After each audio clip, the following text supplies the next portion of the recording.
Sir Virendra Chowdary గారు నమస్కారం అండి. ఆన్లైన్ బెట్టింగ్లు చాలా భయంకరంగా ఉన్నాయి. పెద్ద పెద్ద కుటుంబాలు చాలామంది చిన్న భిన్నం అయిపోయారు. చిన్న పిల్లలు జీవితాలు నాశనం అయిపోతున్నాయి. వాళ్ళ అకౌంట్లో డబ్బులు మాయమైపోతున్నాయి. ఇవన్నీ కూడా ప్రముఖ సినిమా యాక్టర్లు, ఒక పార్టీకి సంబంధించిన వాళ్ళు ఎక్కువ ప్రమోషన్ చేస్తాం వల్లగా. నెక్స్ట్ యూట్యూబర్స్ వల్ల కూడా 10,000 కోట్ల రూపాయల పైన వీళ్ళు దోసేసారని చెప్పేసి ఒక పబ్లిక్ టాక్ వచ్చింది. దీని మీద స్పందన ఏమీ లేదు. ఏంటి మీ స్పందన ఏంటి? ఏ ప్రభుత్వం ఖండిస్తాం కానీ, నాయకులు కానీ ఖండిస్తాం కానీ ఏమీ లేదు. మీరు మీద ఏంటి మీ స్పందన? చాలా పొరపాటు అండి.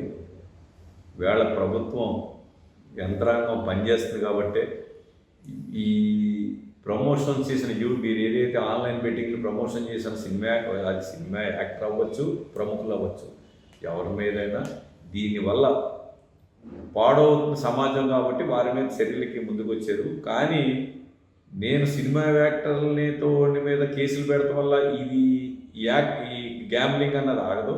ఆన్లైన్ గ్యాంబ్లింగ్ దాన్ని ఆన్లైన్ యాప్స్ ద్వారా పెట్టి సాఫ్ట్వేర్ కంపెనీలు నడిపే వాళ్ళందరినీ ముందు అరెస్ట్ చేస్తే, అటువంటి కంపెనీలు పెట్టి యాప్లు పెట్టి ఏదైతే ప్రమోషన్స్ కోసం సినిమా యాక్టర్లకి ఏముందంటే బట్టల షాప్ ఓపెనింగ్ పిలుస్తాము, ఒక దానికి పిలుస్తాం, సెలబ్రిటీలని వాళ్ళని పిలిచి వాళ్ళకి వాళ్ళ రెమ్యునేషన్ కింద ఏదో ఇస్తారు. కాబట్టి వాళ్ళు వెళ్ళవచ్చు, తెలుసో తెలియకో వారు కూడా అదే చెప్తున్నారు.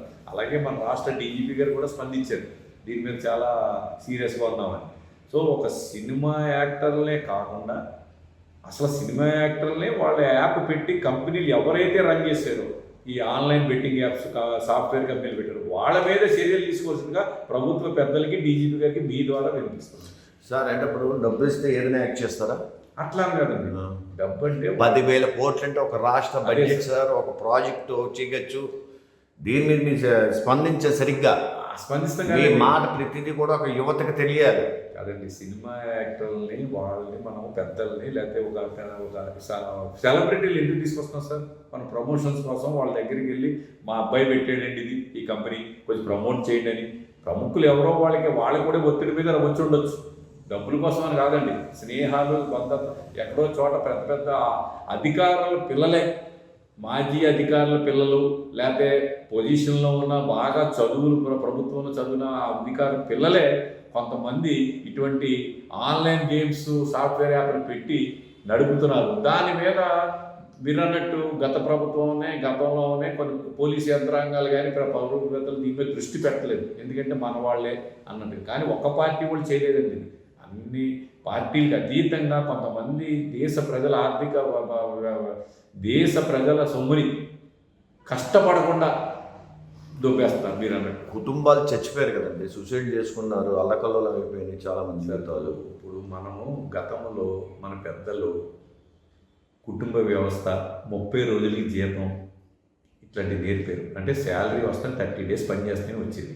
ఈ రోజున 1 day క్రికెట్ మ్యాచ్ లాగా ఏ రోజుకి ఆ రోజు డబ్బు సంపాదించాలని ఆతురత కొంచెం ప్రపంచ గ్లోబలైజేషన్లో 30 రోజుల కంటే కూడా డైలీ ప్రాఫిట్, డైలీ లాస్ కోసం చేసే మార్గంలో గెలిపారు అందరూ. అంటే ఒక ఫిల్టర్ కాఫీ తయారు చేసడానికి సమయం ఎంత పడుతుందో మీకు తెలుసు, ఇంట్లో వెళ్ళాలని తెలుసు, మీకు తెలుసు. కానీ అదే ఇన్స్టెంట్ కాఫీని ఎంత త్వరగా తాగేస్తున్నారు. అట్లా ఇన్స్టెంట్ మనీ కోసం దురాశతోటి ఇటువంటి సినిమా వాళ్ళతోటి యాడ్లు ఇప్పించి ఆకట్టుకుని కుటుంబాలని ఆర్థికంగా చాలా దెబ్బలు తిన్నాయి. చాలా కుటుంబాల్లో కొంతమంది పిల్లల అరాచకాల వల్ల డబ్బులు ఇవ్వకపోతే తల్లిదండ్రులు కొట్టిన సందర్భాలు కూడా మాలాంటి రాజకీయ నాయకులకి, లేకపోతే డాక్టర్లకి, లేకపోతే కొంతమంది పెద్దల దగ్గరికి వచ్చిన ఎన్నో కేసులు ఉన్నాయి. సార్ అంటే యువత మారాలంటే విద్యా వ్యవస్థ నుంచి మారాలా, తల్లిదండ్రుల నుంచి మారాలా, ఎవరి దగ్గర నుంచి మారాలి? ఇటువంటి కంపెనీలు పెట్టి ప్రమోషన్స్ చేసి యువతను పెడదారు పెట్టించే మూలాలు ఎక్కడైనా ముందు ఆ కంపెనీ CEO మీదో, MD మీదో, ఆ కంపెనీ ప్రమోట్ చేసిన వాళ్ళని అరెస్ట్ చేసి బహిరంగంగా ఇలాంటి కంపెనీ పెడితే మేము ఇప్పుడు పెట్టమనండి. ఏది మన వ్యాక్సిన్ తయారు చేసిన కంపెనీలు ఉన్నాయి, ప్రపంచవ్యాప్తంగా పేరు వచ్చింది మనకి. ఇప్పుడు ఈ యాప్ల గురించి గతంలో తెలంగాణలో సైబర్ క్రైమ్ల మీద చాలా వెళ్తే అదంతా చైనా వాళ్ళు, వేరే దేశం వాళ్ళు అని చెప్పి కంప్లైంట్ ఎక్కడెక్కడో వేరే దేశాల్లో ఉండి మన వాళ్ళే చైనా వెళ్ళి ఫర్నిచర్ కొనుక్కురావట్లేదు, మనం చైనా బిజినెస్ చేస్తలేదు. ఇక్కడ పట్టుకుంటారని పట్టుకోని దేశాల్లో మన ఐడీలతో పెట్టి నడిపి భారతదేశంలో మిడిల్ క్లాస్ ఫ్యామిలీని కుదేలు చేసేస్తారు. మిడిల్ క్లాసే ఉందండి, అన్ని క్లాసులు అన్ని తరగతుల వాళ్ళు కూడా ఇబ్బంది పడ్డారు.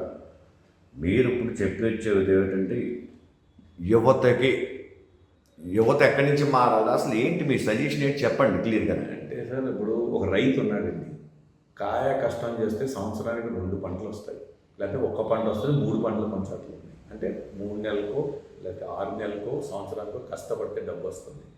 అలాగే ఒక ఉద్యోగస్తులు ఉన్నారు, ఉద్యోగస్తులు 30 రోజులు ఉద్యోగానికి వెళ్తేనే వాళ్ళకి శాలరీ వస్తుంది, కుటుంబాన్ని పోషిస్తున్నారు. దాన్ని పిల్లలు పెద్దల నుంచి నేర్చుకుని ఒక రైతాంగం బిడ్డ రైతు సోదరుడు పిల్లలు కానీ, ఎందుకంటే ఈ ఆన్లైన్ బెట్టింగ్ అనేది గ్రామాలు కూడా విస్తరించింది, ఇంటింటికి విస్తరించి భార్య భర్తల మీద గొడవ, తల్లిదండ్రుల మీద గొడవ, అక్క ఏది ఉంటే అది, ముసలోళ్ళు ఉంటే ఇళ్లలో వాళ్ళు చాలా బంగారాలు తీసుకెళ్ళి తాకట్టేసేసి, ఎందుకంటే దీన్ని అరికట్టాలి అంటే మూలం ఎక్కడ ఉంది? మనం సినిమా యాక్టర్ల వాళ్ళని టార్గెట్ చేసి కేసులు పెడతాం కాదండి. నా ఉద్దేశంలో మీరు అడిగారు కాబట్టి ఇటువంటి ఆన్లైన్ బెట్టింగ్ యాప్స్ నడిపి కంపెనీల్ని ఆ ప్రొప్రైటర్స్నో లేకపోతే ఎవరైతే దాన్ని వెనకాలంటారో వాళ్ళని కూడా ప్రజల ముందు తీసుకొచ్చి శిక్షిస్తేనే ఇది ఆగుతుందని నా ఉద్దేశం. ప్రభుత్వం తరఫున ఇంకా మీరేనా చెప్తారా? ఒక ప్రజా పార్టీ నాయకులు మీరు ఇప్పుడు గత ప్రభుత్వానికి గతం ఇప్పుడు ఉన్న కూటమి ప్రభుత్వం, అలాగే మా మోడీ గారి ప్రభుత్వం make in India made in ఇండియాతో నరేంద్ర మోడీ గారు భారతదేశాన్ని ముందు పరిగెట్టిస్తుంటే, ఇక్కడ కూడా నారా చంద్రబాబు నాయుడు గారు కానీ, పవన్ కళ్యాణ్ గారు కానీ, మా భారతీయ జనతా పార్టీ రాష్ట్ర అధ్యక్షుల వారు కానీ, వీళ్ళందరూ కూడా మళ్ళీ ఒక రామరాజ్యం ఎలా ఉంటుంది, గ్రామాలు పచ్చగా ఎలా ఉంటాయి, గ్రామాలకు వెళ్ళి రహదారులు ఎలాగ, అందరినీ మళ్ళీ పట్టణాల్లో ఉన్న మళ్ళీ గ్రామానికి వెళ్ళేలాగా రోడ్లన్నీ బాగు చేసి, అలాగే Swachh Bharat, drainage system, drinking water system, education system ఇవన్నిటిని డెవలప్ చేసుకుంటూ ఉద్యోగ అవకాశాలు కల్పిస్తున్నారు. అంతేగాని గంజాయి అమ్మిస్తాము, లేకపోతే మీరు క్రికెట్ బెట్టింగ్లు ఆడిస్తాము, లేక ఆన్లైన్ బెట్టింగ్లు ఆడిస్తాము, ఈ పని అయితే మటుకు ఈ కూటమి ప్రభుత్వం పెద్దలు ఎవరిని ప్రోత్సహిస్తలేదు. అందుకే ఇంత కఠినమైన నిర్ణయాలు వస్తున్నాయి. చివరిగా ఏం చెప్తున్నారు సార్ మీరు ఇంకా లాస్ట్ సార్? ఒకటే సార్, మీరు ఇందాక ఒక మాట అన్నారు, సినిమా యాక్టర్ డబ్బు ఇస్తే చేస్తారు కాదండి. మోడీ గారు కూడా స్వచ్ఛ భారత్కి గ్రాండ్ అంబాసిడర్గా సినిమా యాక్టర్ కూడా పెట్టారు. మంచి పనులు కూడా సినిమా వాళ్ళు ఉపయోగిస్తారు.